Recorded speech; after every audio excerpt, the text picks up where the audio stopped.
Welcome back. You're watching ED Insight. Family-run businesses have grown and now they account for nearly 70% of India's market cap.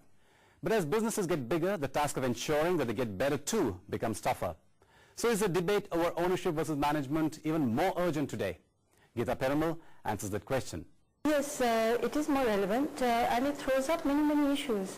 We forget how long success really takes. So if there is a good leader, he or she needs to wake up every morning with the same hunger for 20 years, and that is why there are so few real success stories, because so many people give up halfway. Right. So then the question becomes that if you're a growing company, then who is actually going to lead that company? Exactly. So is that where, let's say, a family-run company scores over, let's say, a more professionally run company? Because the passion to do something, the fire in the belly, the ability to take risks, those are typically associated with entrepreneurs. So how easy is it for someone, a promoter, to translate those qualities into a professional manager that he's hired to run a business? I would just say, and I know I'm going to be absolutely castigated for it, but I don't think India has evolved enough to really have these motivated, strong, entrepreneurial, professional career managers. And there is a history behind it. Mm-hmm. But having said that, it has been done in the past. Mm-hmm. For example, if you take J.R.D. Tata, he had nearly 10 or 11 people surrounding him who built incredible wealth for the Tata Group. So people like Darbari Seth or Rusi Modi, Mulgaonkar, even Ajit Kerkar, though he left with us slightly under the shadow. Right. And they just built amazing mm-hmm. companies. And they created value and they were not paid like huge salaries. Today, I don't think any patriarch really has a problem in paying a large salary. Mm-hmm.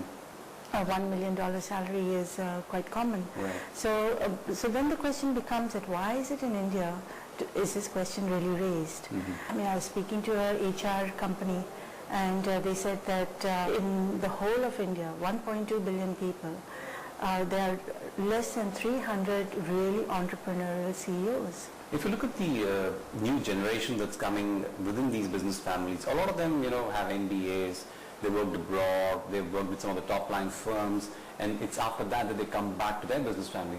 So theoretically, what's wrong if families were to give management reins to these youngsters who are professionally qualified and have knowledge as well? An MBA is a tool. It doesn't say whether you're an entrepreneur or not. So an MBA is how it gives you the tools it cuts the learning curve, it lets you know what to do. And it's open to both children of family business as well as to professional managers. Both of them can leap up in the corporate ladder mm-hmm. up to a point. If you're looking at that very difficult decision, who is going to take over? A big chunk of that decision is in the genes, for sure. They've inherited, they've been born in the right womb. Mm. And so they get this opportunity. Now the relationship between the promoter, owner and the professional manager can also tend to be very delicate at times. So what is it that, let's say, the owner promoter needs to keep in mind, as well as a professional CEO who's coming in from a different setup, maybe perhaps a more professional setup, into a family-run business? There are some chairmen who are really hands-on. So Lakshmi Mittal, he was one asked that why do you call yourself CEO of ArcelorMittal? And he said, I like running a company. So there are some who are very hands-on and there's always this delicate balancing act and most are pretty good at deciding what roles they will play. But in all cases, I do believe that a chairman's role is there to support the CEO, be it his son or be it the professional. Mm-hmm. One of the arguments for professionally run companies is that when you bring in professionals, governance standards are better. But is that necessarily true? I don't know whether it's a good example or not, but even the Tatas had a pen say. All good patriarchs will wonder that what is going on in the monolith, in the iceberg which they're standing on. Mm-hmm. How do you see the families changing, let's say, over the next 5 years or 10 years?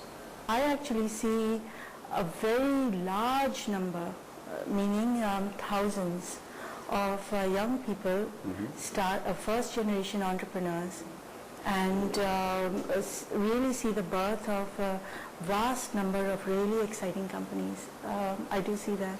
Well, with that, it's a wrap on this edition of ET Insight. We'll be back next week, but until then, don't forget to write in with your feedback and suggestions. Thanks so much for watching.